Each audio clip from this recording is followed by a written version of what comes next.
How to get Telegram code on email. What's up everyone? In this tutorial, I'm going to show you guys how you can get a code, your Telegram code on your email. But before getting started, make sure to like the video down below and subscribe to the channel.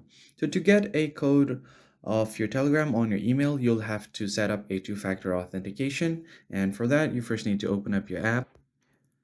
Now from here, you just want to open up your settings by tapping on the hamburger menu. Now, once your settings is open, what you want to do is head over to privacy and security and simply tap on two-factor verification.